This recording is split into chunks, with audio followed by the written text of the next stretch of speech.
2019 கோவிட்க்கு அப்புறம் மக்களுக்கு ஃபிட்னஸ் மீதான ஆர்வம் வந்து அதிகமாயிட்டே இருக்குன்னே சொல்லலாம். ஏன்னா நிறைய பேர் வந்து எக்ஸசைஸ் பண்ண ஆரம்பிக்கிறாங்க, ஹெல்த்தி ஃபுட் ஸ்டைலுக்கு போறாங்க, ஒரு நல்ல லைஃப் ஸ்டைலுக்குள்ள என்ட்ரி ஆகுறாங்க. சரிங்களா? இது ஏன் இருக்க காரணம் என்ன அப்படின்னா, நம்மளுக்கு வந்து இந்த மாதிரி கோவிட் வந்து மறுபடியும் வந்துடக்கூடாதுன்றதுக்காகவும், ஃபியூச்சர்ல எந்த டிசீஸ் நம்ம வந்துடக்கூடாது, ஃபார் எக்ஸாம்பிள் சுகர் டயபிட்டிஸ்ல வந்துடக்கூடாது, அதுக்கான ப்ரிப்பரேஷனுக்காகவும் நிறைய பேர் நிறைய ஸ்பெண்ட் பண்ண ஆரம்பிக்கிறாங்க. இது ரொம்ப நல்ல விஷயம். ஏன்னா எஜுகேட் பீப்புள்ஸ் வந்து நிறைய பேர் ஆயிட்டு இருக்காங்க, நிறைய பேர் இன்ஃப்ளூயன்ஸ் பண்ணிட்டு இருக்காங்க. It's well and good. ஆனால் அதுல ஒரே ஒரு மிஸ்லீடிங் என்ன அப்படின்னா, எந்த இடத்துல ஒரு கூட்டம் அதிகமாக குவியுதோ அந்த இடத்துல மிஸ்லீடிங்கும் அது மட்டும் இல்லாமல் ஏமாத்து வேலையும் நிறைய நடக்கும்ன்றது என்னோட பர்சனல் ஒப்பீனியன். ஸோ இந்த வீடியோவில் இப்போ ஃபிட்னஸ் இண்டஸ்ட்ரியில் 3 விஷயங்கள் பயங்கரமாக ட்ரெண்ட் ஆகிட்டு இருக்கு. அது 3 விஷயங்கள்ல இருக்க என்னோட ஒப்பீனியன் தான் சொல்ல போகிறேன். அது வேணும்னா நீங்கள் வந்துட்டு எப்படி வேணால் எடுத்துக்கலாம். சரிங்களா? இந்த வீடியோ ஆரம்பிக்கும் 2 டிஸ்க்ளைமர். நம்பர் 1, இந்த வீடியோவில் யாருக்கும் அகேன்ஸ்ட்லாம் கிடையாது, ஜஸ்ட் என் ஒப்பீனியன் மட்டும் சொல்ல போகிறேன். 2வது, இந்த வீடியோ ஸ்கிப் பண்ண பாருங்க, அப்போ சொல்றது தெளிவாக உங்களுக்கு வந்து புரியும். சரி, வாங்க இந்த வீடியோக்குள்ளே போகலாம். இந்த வீடியோ தான் வந்து பயங்கரமாக வைரல் ஆகிட்டு இருக்கு. இது வந்து மக்களோட மனசுல எப்படி பதிஞ்சிருக்குன்னு தெரியல. அதாவது ஒரு இடத்துல ஒருத்தர் வந்து ஒர்க் அவுட் பண்றாரு, அவரால் முடியல, இருந்தாலும் நீ கீழே விடக்கூடாது, நீ வந்து அந்த ரெப்ஸை நீ போட்டு தான் முடிச்சு ஆகணும். இப்போ ஃபார் எக்ஸாம்பிள் ஒரு பயோ ஒர்க் அவுட் போறாரு அப்படின்னா, அந்த பயோ ஒர்க் அவுட்ல வந்து நீ வந்து ஒரு 40-50 ரெப்பு போடணும், நீ வலியா செத்தாலும் பரவாயில்ல, நீ அந்த ரெப்பை போட்டு தான் முடிக்கணும்னு சொல்றாங்க. இது வந்துட்டு ஒரு மிஸ்லீடிங்கா நான் பாக்குறேன். இதை பத்தி நிறைய ஜிம் மாஸ்டர்ஸ் வந்து வாய்ஸ் அவுட் பண்ணல. ஏன்றதை நான் காரணம் சொல்றேன். மேக்சிமம் இப்போ ஒரு ஒரு ஒரு ஒரு ஃபிட்னஸ் இண்டஸ்ட்ரியில ஒரு பர்டிகுலரா ஒரு ஜிம், பாடி பில்டிங் அந்த சரௌண்டிங்ல இருக்க யாராவது ஒருத்தர் புதுசாவோ ஒரு இன்னோவேட்டிவாவோ இல்லை ஏதாவது ஒரு மிஸ்லீடிங் கண்டென்ட்டை கொண்டு வந்தாலோ இல்லை பாசிட்டிவாக கொண்டு வந்தாலும் சரி, மற்ற மாஸ்டர்ஸோ மற்ற ஜிம்ல இருக்க அந்த கம்யூனிட்டியில் இருக்கவங்க வந்து எதுவுமே சொல்ல மாட்டாங்க. ஏன்னா இவங்க வந்து ஒருத்தருக்கு ஒருத்தருக்கு பார்க்கறதுக்கான நிலைமை வந்து வரும். ஏன்னா ஃபார் எக்ஸாம்பிள் இப்போ ஒரு ஜிம் மாஸ்டர் இருக்காரு, அவர் என்ன பண்ணுவார் அப்படின்னா ஒரு பாடி பில்டிங் இதுக்கு போவாங்க. ஸோ அங்கே வந்துட்டு இவங்க ரெண்டு மீட் பண்ணுறதுக்கு வாய்ப்பு வரும். ஸோ அந்த கிளாஷ் ஆகும், மனஸ்தாபம் வரும்னு சொல்லி பற்றி யாருமே பேச மாட்டாங்க. அது மட்டும் இல்லாமல் ஜிம்ல வந்து நிறைய கான்ஸ்பிரன்சி தியரிஸ் வந்து போயிட்டு இருக்கு. அதை லேட்டராக பார்க்கலாம். சரிங்களா? ஸோ இது நான் பார்க்குறப்போ என்ன தெரியுது அப்படின்னா, எந்த ஒரு விஷயத்த பண்ணவே கூடாதுன்னு டாக்டர்ஸ் அட்வைஸ் பண்ணுவாங்களோ அதை அவங்க தெளிவாக பண்ணிட்டு இருக்காங்க. அதாவது வந்து ஓவர் ட்ரைனிங்னு சொல்லுவாங்க. அதாவது ஒரு மசிலை நீங்க பில்டப் பண்ணா என்ன பண்ணும்? இப்போ நீங்க ஒரு பைசப் கேர்ள் போடுறீங்க, இல்லை ஒரு பைசப் ஒர்க் அவுட் போடுறீங்க அப்படின்னா, இந்த இடத்துல இருக்க மசில் வந்து டேர் ஆகணும். அது வந்து மறுபடியும் சேரும் போது அது கொஞ்சம் பெருசாகும். இப்போ ஃபார் எக்ஸாம்பிள் இப்போ உங்களோட மசில் வந்துட்டு ஃபுல்லாக நார் இருக்கும். சரிங்களா? நீங்க வந்து ஒரு 2 kg டம்புல தூக்குறப்போ அந்த நார் வந்து கிழிஞ்ச உடனே அது மறுபடியும் சேரும் போது கொஞ்சம், அதாவது 0.5 mm அந்த மாதிரி சம்திங் எம்எம் கவுண்ட்ல அது வந்துட்டு பெருசாகும். அப்படி பெருசாகிறப்போ உங்க ஆர்ம்ஸ் வந்து பல்ஜான மாதிரி தெரியும். அதான் நம்ம வந்து பாடி பில்டிங்னு சொல்றோம். ஓகேங்களா? இதை வந்து ரொம்ப சேஃபஸ்ட் வே ஆஃப் டியரிங் வந்துட்டு 15 ரெப்பு 20 ரெப்புல தான் வந்து நார்மலா வந்து டியர் பண்ணுவாங்க. அப்படி டியர் பண்ணாதான் அது டியரிங்கா இருக்கும். இவங்க இந்த மாதிரி ஓவர் ட்ரைனிங் பண்ணும்போது அது ஓவர் ட்ரைனிங்கா இருக்காது. அது லிட்ரலி சொல்ல போனா மசிலை பிரேக் டவுன் பண்றாங்க. இன்னும் சொல்ல போனோம் அப்படின்னா அவங்க மசிலை லாஸ் தான் பண்றாங்க. இன்னும் சொல்ல போனோம் அப்படின்னா கார்டியாக் அரெஸ்ட், அதுக்கப்புறம் வந்து மசில் மறுபடியும் ரெக்கவரி ஆகிற டைம் வந்து இன்க்ரீஸ் ஆகுற அந்த மாதிரி சொல்லிட்டு பெர்ஃபார்மன்ஸ் இஷ்யூ தான் வருமே தவிர இதனால உங்களுக்கு எந்த பிரயோஜனமும் இருக்காது. அது மட்டும் சொல்றாங்க 6 மந்த்ல வந்து நாங்க டோட்டலா வந்து உடம்ப ரெடி பண்ணிடுவோம், 3 மந்த்ல வந்து ரெடி பண்ணிடுவோம். சான்ஸே கிடையாது. ஏன்னா 6 மந்த்ல ஒருத்தரால ஒரு உடம்ப ரெடி பண்ண முடியும், 3 மந்த்ல ஒருத்தரால உடம்ப ரெடி பண்ண முடியும், இல்ல 1 இயர் கேப்ல வந்து ஒருத்தரால இந்த அளவுக்கு ஒரு ப்ராக்ரஷன் வந்து கொடுக்க முடியாது. 6 பேக் வச்சு பை வச்சு ஜஸ்ட்லாம் வச்சு ஒரு ப்ராக்ரஷன் கொடுக்க முடியும் அப்படின்னா, கேமராக்கு அந்த பக்கம் இருக்க நீங்களும் இப்போ பேசிட்டு இருக்க நானும் 2 பேருமே 6 பேக் வச்சுக்கிட்டு நல்லா அர்னால்டு மாதிரி சுத்திட்டு தான் இருக்கும். ஓகேங்களா? ஸோ இது வந்து அட்ரமோஸ்ட் எனக்கு தெரிஞ்சு இது ஒரு நாட் நேச்சுரலி அன்பாசிபிள். ஆக்சுவலி இது வந்துட்டு ஏன்னு வச்சுக்கோங்க, நம்ம உடம்புல வந்து பாடி ஃபேட் பர்சன்டேஜ் இருக்கு. அந்த ஒரு பாடி ஃபேட் பர்சன்டேஜ் கம்மியாக்கிறதுக்கு நம்ம வந்து ரொம்ப ரொம்ப ரொம்ப வந்து கஷ்டப்படுவோம். இப்போ நான் சொல்றத தெளிவாக கேளுங்க, அப்போ உங்களுக்கு ஒரு கிளாரிட்டி கிடைக்கும். இப்போ ஃபார் எக்ஸாம்பிள் ஒருத்தர் வந்து இப்போ இந்த ஸ்கீம்ல சேராரு வச்சுக்கோங்களேன், 6 மாசத்துல நான் வந்து ஒரு 6 பேக் வைக்க போறேன் அப்படின்ற ஒரு ஸ்கீம்ல உள்ள வராருன்னு வச்சுக்கோங்களேன். இப்போ ஒரு பாடி ஃபேட் பர்சன்டேஜ் வந்து 10 to 15% இருக்கு அப்படின்னா அவரால் 6 மந்த்ல வர வைக்கவே முடியாது. ஏன்னா எல்லாருமே என்ன சொல்றாங்க அப்படின்னா, இப்போ ஒரு பாடி ஃபேட் இருக்குல்ல, அந்த பாடி ஃபேட் என்ன அப்படின்னா நம்ம சாப்பிட்ற கொழுப்பு ஒரு டிஷ்யூவா நம்ம ஒரு பாடியில வந்து சேரும். ஓகேங்களா? இப்போ நல்லா புரிஞ்சுக்கோங்க, மசில்ன்றது ஒரு டிஷ்யூ, கொழுப்புன்றது ஒரு டிஷ்யூ.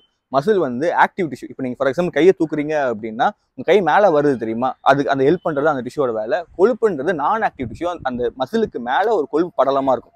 ஓகேங்களா? இதை நம்ம சில்டரா சொல்ல போனோம் அப்படின்னா, இதை வந்து நம்ம வயிற்றுல வந்துட்டா அது தொப்பன்னு சொல்லுவோம். ஓகேங்களா? அந்த மசிலுக்கு மேலே இருக்க ஒரு அடுக்கு தான் அந்த நம்ம கொழுப்புன்னு சொல்றோம். சரிங்களா? ஸோ இது எப்படி கரைக்கிறது அப்படின்னா, நம்ம ஒர்க் அவுட்ல பயங்கரமான இன்டென்ஸான ஒர்க் அவுட் பண்ணிக்கிட்டு, அது மட்டும் இல்லாமல் நம்ம சாப்பிட்ற சாப்பாடை விட நம்ம அதிகமாக ஒர்க் அவுட் பண்ணணும். ஃபார் எக்ஸாம்பிள் கலோரி கவுண்டர்னு ஒன்று இருக்கு. இப்போ எப்படின்னா, இப்போ நீங்க வந்து அதிகமாக சாப்பிட்றீங்க, அது வந்து 2000 கேலரிஸ் வருது. ஓகேங்களா? நீங்க ஒர்க் அவுட்ல 1000 கேலரி தான் பர்ன் பண்றீங்க அப்படின்னா நீங்க 1000 கேலரிஸ் வந்து சர்ப்ளஸா இருக்கீங்க. ஸோ நீங்க இவென்ச்சுவலி பல்க் பண்ணுவீங்க.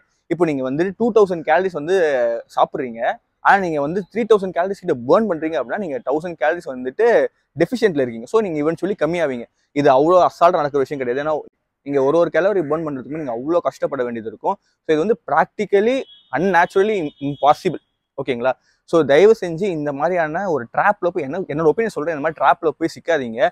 ப்ராப்பரான ஒரு டயட்ல ஒரு ப்ராப்பரான ஒர்க் அவுட்டை நீங்க ஸ்டார்ட் பண்ணீங்க அப்படின்னா சீரியஸ்லி ஒரு ஷார்ட் பீரியட் ஆஃப் டைம்ல நல்ல ப்ராக்ரஷன் பார்க்கலாம். ஷார்ட் பீரியட் ஆஃப் டைம்னு சொல்றது ஒரு வருஷத்துல 2 வருஷத்துல ஒரு நல்ல ப்ராக்ரஷனே பார்க்கலாம். ஏன் சொல்றேன் அப்படின்னா, ரோம்ன்றது ஒரு பெரிய country.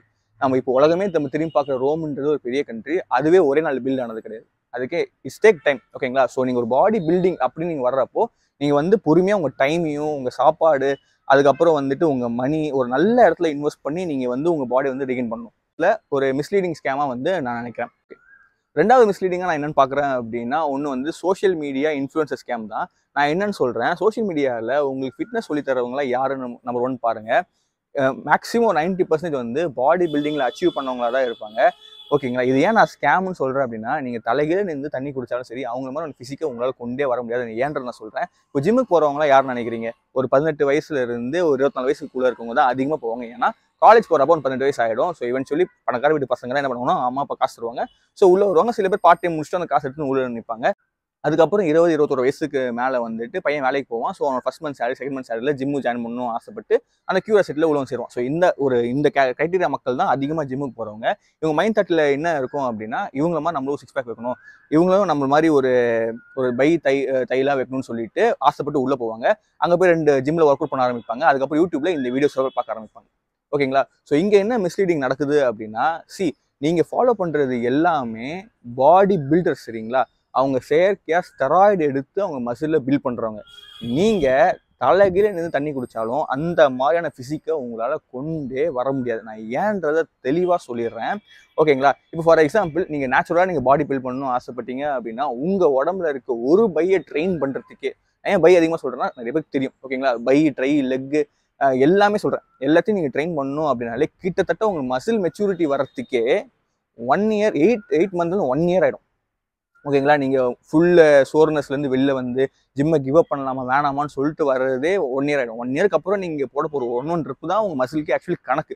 Actually very slow process. சரிங்களா? ஆனால் உங்கள் மைண்ட் செட்டில் நீங்கள் சோஷியல் மீடியாவில் இருக்க இவங்களை ஃபாலோ பண்ணுறீங்க. அவங்க சொல்கிற அட்வைஸ் நீங்கள் எடுத்துக்கிறீங்க. இப்போ ஃபார் எக்ஸாம்பிள் இப்போ அவங்க வந்துட்டு ஒரு ட்ரை ஒர்க் அவுட் சொல்கிறாங்க. நான் அந்த ட்ரை ஒர்க் அவுட் போட்டு தான் என்னோட ட்ரையை நான் வந்து பல்ஜாக்கினேன். நான் இந்த பை ஒர்க் அவுட் போட்டு தான் நான் இந்த பையை வந்து பல்ஜாக்கினேன். நான் இந்த ஷோல்டர் ஒர்க் அவுட் போட்டு தான் நான் ஷோல்டர் பல்ஜாக்குன்னு கண்டிப்பாக கிடையவே கிடையாது. நான் ஏன்றதை தெளிவாக சொல்கிறேன். ஏன்னா இப்போது நம்ம உடம்பு பல்க் ஆகணும் அப்படின்னா food makes a important role. சரிங்களா? அந்த ஃபுட்டில் டெஸ்டோஸ்டிரான் கவுண்ட்டை வந்து எதை இன்க்ரீஸ் பண்ணுதோ அப்படிதான் நம்ம பாடி வந்து ரியாக்ட் பண்ணும். அப்போ தான் ஒரு நல்ல ஃபிசிக் வரும். டெஸ்டோஸ்டிரான் தெரியாதுன்னு சொல்லிக்கிறேன். அது ஒரு மேல் ஹார்மோன். அதுதான் உங்களுக்கு மசில் டெவலப்மெண்ட் ஹெல்ப்ஃபுல்லாகும். ஓகேங்களா? ஸோ அந்த இன்டேக் இருக்கணும். ஓகே, நம்ம சாப்பிட்ற உணவுல அந்த அளவுக்கு டெஸ்டோஸ்டிரான் இன்டேக் இருக்கான்னு கேட்டால் ஷியோராக இருக்குது, நேச்சுரலி இருக்குது. ஓகேங்களா? ஸோ நேச்சுரலாக நம்ம உடம்பு இந்த ஃபிசிக்ல இருந்து இவ்வளோ ஃபிசிக் தான் உங்கள் ஜெனட்டிக் ஏற்றுக்கும் அப்படின்னா அவ்வளோதான் ஃபார்ம் ஆகுமே தவிர அந்த அளவுக்கு ஆகாது. அப்போது அவங்களாம் எப்படி ஆடுறாங்கன்னு கேட்டால், அவங்க செயற்கை டெஸ்டோஸ்டிரானை அதிகமாக இன்டேக் பண்ணுறதுக்கான இன்ஜெக்ஷன்ஸை போடுறாங்க. இப்போ ஃபார் எக்ஸாம்பிள் இப்போ ஒரு பாடி பில்டர் வந்து சேரான்னு வச்சுக்கோங்களேன். அவரால் வந்து ஒரு நேச்சுரலி ஃபிசிக்காக இருந்தார் அப்படின்னா, இப்போ ஃபார் எக்ஸாம்பிள் சொல்கிறேன், இப்படி இருக்க ஒரு மனுஷன் இந்த அளவுக்கு பல்க் தான் ஆக முடியும் நேச்சுரலில். ஆனால் அவர் இந்த சைஸ் வரணும் அப்படின்னா அப்போ எந்த அளவுக்கு டெஸ்டோஸ்டிரான் இன்டேக்கை இன்ஜெக்ஷன் மூலமாகவும் ஓரல்னா லிக்விட்ஸ் மூலமாக சாப்பிடுவாங்க, சில பேர் டேப்லெட்ஸ் மூலமாக சாப்பிடுவாங்க. ஸோ இதெல்லாம் கொண்டு வந்தால் அந்த பாடி எடுத்துன்னு வருவாங்க. ஆனால் நீங்கள் என்ன பண்ணுவீங்கன்னா, அவங்க லிட்ரலாக அவங்கள வந்து ஃபாலோ பண்ணி எனக்கும் இந்த மாதிரி பாடி வரணும்னு சொல்லுவீங்க. கண்டிப்பாக வரவே வராது. ஏன்னா அவங்க சாப்பிட்ற இன்டேக் வந்து தனி. ஓகேங்களா? சரிப்பா, சில பேர் என்ன சொல்லுவாங்க அப்படின்னா, இல்லை அவங்க தான் சோஷியல் மீடியாவில் வந்து ஒத்துக்கிட்டாங்களே, நாங்கள் வந்து ஸ்டெராய்டு தான் எடுக்கிறோம், இது வந்து கண்டிஷன் பண்ண பாடி தான் கேட்டீங்க அப்படின்னா, இதுதான் அடுத்து அவங்க பெரிய ஸ்கேம். என்ன அப்படின்னா, நான் வந்துட்டேன் இருந்தாலும் என்னை ஃபாலோ பண்ணுங்கன்னு சொல்கிற கணக்கு தான். நீங்கள் என்னதான் வந்துட்டு நீங்கள் அவங்க ஃபாலோ பண்ணாலும் நம்ம எண்ட் ஆஃப் டே நம்மளாம் ஒரு எமோஷனல் பீங். அதாவது இப்போ நம்ம என்னதான் அவங்க ஸ்கிப் பண்ணாலும் பாரு அவங்க எவ்வளோ நல்லா ஒர்க் அவுட் பண்ணுறான், அவனுக்கு மட்டும் வருது எனக்கு வராதுன்னு சொல்லிட்டு ஒரு தாட் வந்து வந்துகிட்டே இருக்கும். ஸோ இந்த மாதிரியான இன்ஃப்ளூயன்ஸை நீங்கள் ஃபாலோ பண்ணாமல் இந்த பக்கம் வந்து பார்த்தீங்க அப்படின்னா நேச்சுரல் பாடி பில்டர்ஸ் நிறைய பேர் இருக்காங்க. நீங்கள் நேச்சுரல் பாடி பில்டர்ஸ் கூட பண்ண தேவையான ரொம்ப கான்ட்ரவர்ஷியலான டாபிக். நீங்கள் ஜஸ்ட் இந்த மாதிரியான மெஸ்ஸி, ரொனால்டோ அந்த மாதிரியான இந்தியன்ல இருக்க ஸ்போர்ட்ஸ் பர்சன்ஸ்லாம் இருக்காங்க தெரியுமா? ஸோ அந்த மாதிரியான இருக்கவங்களோட ஃபிசிக்கை நீங்கள் வந்து பார்க்கலாம். அதுதான் நேச்சுரலி டோன்டு ஃபிசிக்கு. காலகாலமாக வந்து ஃபுட்டு, டயட்டு, ஹார்ட் ஒர்க்கில் கடினமாக செஞ்ச ஒர்க் அவுட்ஸில் வந்த ப்ராடக்ட் அது. ஸோ நீங்கள் அந்த மாதிரி ஆளுக்கெல்லாம் நீங்கள் பார்க்கணும். இப்போ ஃபார் எக்ஸாம்பிள் நீங்கள் அர்னால்டையும் உசேன் போல்ட்டையும் கம்பேர் பண்ணி பார்த்தீங்க அப்படின்னா யார் பல்காக இருப்பான்னு பார்த்தீங்க அப்படின்னா அர்னால்டு தான் ஆக்சுவலி பல்காக இருப்பார். ஆனால் இதில் யார் ரொம்ப டியூரபிள், இதில் யார் மொபிலிட்டி, டெய்லி டாஸ்கில் யாரோட பாடியை நல்லா பர்ஃபார்ம் பண்ணணும்னு பார்த்தீங்க அப்படின்னா உசேன் போல்ட்டோட தான். ஏன்னா உசேன் போல்ட் கிட்ட வந்துட்டு பெரிய மசில் ஃபிசிக் இல்லைனாலும் அவரோட ஸ்டாமினா வந்து இன்க்ரீஸாக இருக்கும். இதுதான் நேச்சுரல் பாடி பில்டர்ஸ்க்கு இருக்க முக்கியமான ஒரு அஜிலிட்டியே அதுதான். ஏன்னா அவங்களால வந்து மூவ்மெண்ட் சரி எல்லாமே குவிக்கா இருக்க முடியும். அதே மாதிரி நீங்க வந்துட்டு பார்க்க பல்கா தெரிஞ்சு இன்டர்னலி ரொம்ப வீக்கா இருப்பீங்க. இன்டர்னல் இன் சென்ஸ் உள்ள இருக்க இன்டர்னல் ஆர்கன்ஸ்லாம் வந்துட்டு ரொம்பவே வீக்கா இருக்கும். ஆனா இதுவே நீங்க இந்த பக்கம் நேச்சுரலா வந்தீங்க அப்படின்னா இன்னர் அவுட்டர் எல்லாமே நல்லா இருக்கும். சில பேர் நல்ல ஃபுட் டயட் எடுத்து ஹேர் க்ரோத் ஆனவங்க நல்லா இருக்காங்க. ஸ்டெராய்டு எடுத்து முடி கொட்டினவங்க தான் நிறைய பேர் இருக்காங்க. ஸோ இதெல்லாம் வந்து கேர்ஃபுல்லாக பாருங்க. இன்னொரு ப்ரோ டிப் நான் வந்து உங்களுக்கு தரேன். என்ன அப்படின்னா, உங்களோட ஃப்ரெண்ட்ஸ் யாராவது பாடி பில்டிங்ல இருக்காங்க, இல்லை பேரண்ட்ஸ் யாராவது பார்த்துருந்தீங்க, உங்க பசங்க யாராவது பாடி பில்டிங் காம்படிஷன் இருக்காங்க அப்படின்னா, உங்களுக்கு அது நாலேஜ் இல்லைன்னா ஜஸ்ட் அவங்க பேக்ல சிரஞ்சஸ் இருக்கான்னு பாருங்க. சிரஞ்சஸ் நீங்க மெடிக்கல்ல ஊசி போடுவாங்க தெரியுமா, அந்த மாதிரி இருந்துச்சு அப்படின்னா கம்ப்ளீட்டாக ஸ்டாப் பண்ணிடுங்க. ஏன்னா body building is not a sport. நான் ஏன்றதை தெளிவாக சொல்றேன். பாடி பில்டிங்ல எந்த ஸ்போர்ட்டை வந்து ஒலிம்பிக் தடை செஞ்சதோ அந்த ஸ்போர்ட்டை தான் எடுத்து பாடி பில்டிங் பெரிய மார்க்கெட்டாக வந்திருக்கு. ஒலிம்பிக் வந்ததுக்கான முக்கியமான ரீசன் என்ன? ஸ்டெராய்டை ஒழிக்கணும், நேஷனில் இருக்க பெஸ்ட் டேலண்ட்ஸை கொண்டு வரணும், நேச்சுரலி அவங்களோட எவ்வளோ ஸ்ட்ரென்த்தாக இருக்குன்னு டெஸ்ட் பண்ணணும், அது மூலியமா உலகத்துக்கு நல்ல ப்ராடக்ட், அதாவது ஒரு நல்ல ஹியூமன் பீயிங் கொடுக்கணும். ஓகேங்களா, ஒரு ஸ்போர்ட்ல. ஸோ இதுதான் வந்து ஒலிம்பிக் வந்த முக்கியமான ஒரு காரணம். ஆனால் இந்த பக்கம் பார்த்தீங்க அப்படின்னா எந்த ஒலிம்பிக் ஸ்டெராய்டை வேணான்னு சொல்லிச்சோ, எந்த ஒரு விஷயம் ஊக்க மருந்து வேணான்னு சொல்லிச்சோ அதை வச்சு அவங்க பிஸ்னஸ் பண்ணி பெருசாகிட்டு இருக்காங்க. அதனால இன்னி வரைக்கும் ஒலிம்பிக்ல பாடி பில்டிங் கிடையாது. இதை வந்து நோட் பண்ணிக்கோங்க. பாடி பில்டிங் வந்து அட்டர்மோஸ்ட் ஸ்கேமான ஒரு ஃபீல்டு. இதுக்குள்ளே காஸ்ட்லி ஸ்போர்ட்டே கிடையாது. It is literally illegal thing in legal வே. எப்படி கிரிக்கெட்ல வந்து பிட்டிங்கை ஸ்டாப் பண்ணி ட்ரீம் லெவல் கொண்டு வந்தாங்களோ அந்த மாதிரியான ஒரு ஸ்கேம் தான் வந்துட்டு இது. லிட்ரலி ஒரு ஐ வாஷ் மாதிரி தான். நீங்க எடுக்கிற ஸ்டெராய்டு என்னன்னு சொல்லிடுறேன் பாருங்க. ஆஸ்துமா பேஷண்ட் எடுக்கிற ஸ்டெராய்டு தான் அவங்க எடுப்பாங்க. அந்த மாதிரி எதெல்லாம் வந்து ஒரு மசில் வீக்கா இருக்க ஒரு பையன் எடுத்து ஸ்ட்ராங் ஆக்க முடியுமோ அந்த ஸ்டெராய்டு தான் கொடுப்பாங்க. அதில் லிட்ரலி டாக்டர்ஸே இதுக்கு மேலே எழும மாட்டான் அப்படின்னு சொல்ற ஒரு பேஷண்ட் கொடுக்குற ஸ்டெராய்டு தான் இவங்க வந்து எடுக்கிறாங்க. இதான் நிறைய காம்ப்ளிகேஷன்ஸ் வரும். ஸோ தயவு செஞ்சு ஒரு பாடி பில்டரை பார்த்து இன்ஃப்ளூன்ஸ் ஆகிறீங்க. அது மாதிரி அவர் இது சாப்பிட்றாரு கண்டிப்பாக ஆக மாட்டீங்க. அவர் 10 கிலோ சிக்கன் சாப்பிட்டு ஒன்றும் அவர் பாடி அப்படி ஏற்றலை. ஸோ அவர் சொல்ல டயட்டை நீங்கள் ஃபாலோ பண்ணணுன்ற எந்த அவசியமும் கிடையாது. அவருக்குள்ள டெஸ்டோஸ்டெரான் சாவக்கூடாதுன்றதுக்காக சாப்பிட்றாரு, செயற்கையாக கொடுத்தது. அதனால தான் அவங்க நிறைய சைக்கிள்ஸ் போவாங்க, பிளட்டை வந்து எடுப்பாங்க, மறுபடியும் உள்ளே போவாங்க. ஸோ இது வந்து நீங்கள் கம்ப்ளீட்டாக ஸ்டாப் பண்ணுறது ரொம்ப ரொம்ப நல்லது. அதே மாதிரி அவங்க சொல்கிற வேஸ்ட்ல கூட சாப்பிடாதீங்க. ஏன்னா அவங்க சொல்கிற வேஸ்ட் அவங்களே முதல்ல சாப்பிட மாட்டாங்க. ஃபார் எக்ஸாம்பிள் ஒரு பாடி பில்டரை பார்த்தா என்ன இருக்கும் அப்படின்னா, அவர் ரெகுலராக எடுக்கிறது வந்து ஜிம்னாஸ்டிக்ஸ் எடுப்பார். ஆனால் அவர் ப்ரமோட் பண்ணுறது பார்த்தீங்க அப்படின்னா வந்துட்டு மசில் பேஸோட வே ப்ரோட்டீன் வந்து ப்ரமோட் பண்ணுவார். ஸோ இதுக்கு சீப்பஸ்டான ஒரு ஃபில்லர் இருக்க ஒரு இதை ப்ரமோட் பண்ணிட்டு அவர் மட்டும் ஹெல்த்தியாக இருக்க ஒரு சப்ளிமெண்ட்டை சாப்பிட்டுட்டு இருக்காரு. சப்ளிமெண்ட் நல்லதா கெட்டதான்றது அப்புறப்பட்ட பிரச்சனை. ஸோ இந்த மாதிரி ஸ்கேம் வந்துட்டு இருக்கு. So don't get influence on it. Okay, மூணாவது ஸ்கேம் பார்த்தீங்க அப்படின்னா ஃபுட் ஸ்கேம் தான். ஐயோ கடவுளே, இந்த ஃபிட்னஸ்ல இந்த ஃபுட் ஸ்கேம் எப்போ வந்ததோ அதை மக்களும் நம்புறாங்க. அது ஒர்க் ஆகுதா ஆகலையான்றது அப்புறப்பட்ட பிரச்சனை. ஆனால் அது எப்படி பிளைண்டா ஒரு காமன் சென்ஸ் இருக்க மனுஷன் நம்பி அதை பண்றாங்கன்னு தெரியல. இல்லை முக்கியமா பொண்ணுங்க தான் அதிகமாக பாதிக்கப்படுறாங்க. என்ன அப்படின்னா, நீங்க வந்துட்டு லெமனோட நீங்க மஞ்சள் சேர்த்து குடிச்சிங்க அப்படின்னா உங்களோட பாடியில் இருக்க ஃபேட் வந்து சரசரன்னு கம்மியாயிடும். அதே மாதிரி வந்து நான் இதை குடிச்சா நான் அப்படி ஒல்லியான சான்ஸே கிடையாது. நீங்க எதாவது ஒரு டாக்டர் கிட்ட போயிட்டு எனக்கு ஏதாவது ஒரு மாத்திரை கொடுங்க, நான் சாப்பிட்டா உடம்பு இழைக்கணும் அப்படின்னா நான் ஒன்னே ஒன்று மட்டும் சொல்றேன், அது அப்படி கொடுத்தாதான் ஒரு டாக்டரே கிடையாது. ஏன்னா இப்போ ஃபார் எக்ஸாம்பிள் அவங்க வந்து கரெக்டாக சொல்றாங்க தப்பா சொல்றாங்கன்னு கூட தெரியாது. ஏன்னா இப்போ ஒரு பாடி ஃபேட்டை கம்மி பண்ணணும்னா நம்ம வந்து கேலரி டெஃபிஷியன்ட் ஒர்க் அவுட்ல இருக்கணும். கேலரி டெஃபிஷியன்ட் மாதிரி சொன்ன மாதிரி தான் நீங்க செலவு பண்ற கேலரியை விட நீங்க கம்மியா சாப்பிட்டா நீங்க கண்டிப்பா லீன் ஆவீங்க. நான் இன்னும் ஸ்பெசிஃபிக்கா கண்டிஷனை சொல்றேன், அப்புறம் உங்களுக்கு தெரிஞ்சிடும் அவங்க சொல்ற சாப்பாடு சாப்பிட்டா உங்க உடம்பு இழைக்குமா இழைக்காதான்னு சொல்லிட்டு. நம்பர் 1, ஓகேங்களா. இப்போ நம்ம உடம்புல 2 விதமான டிஷ்யூ இருக்கும். நம்ம சொல்றது தான் மசில் அண்ட் ஃபேட். சரிங்களா. நீங்க அதிகமா ஒர்க் அவுட் பண்ணும்போது உங்களோட ஃபேட் தான் எனர்ஜியா கன்வெர்ட் ஆகும். உங்க உடம்புல இருக்க கொலஸ்ட்ரால், உங்க உடம்புல இருக்க ஃபேட் தான் வந்து எனர்ஜியா கன்வெர்ட் ஆகும். அந்த கன்வர்ஷன்ல தான் உங்க ஃபேட் பர்ன் ஆகி நீங்க லீன் ஆவீங்க, உங்க ஃபேட் பர்ன் ஆகுது. ஓகேங்களா.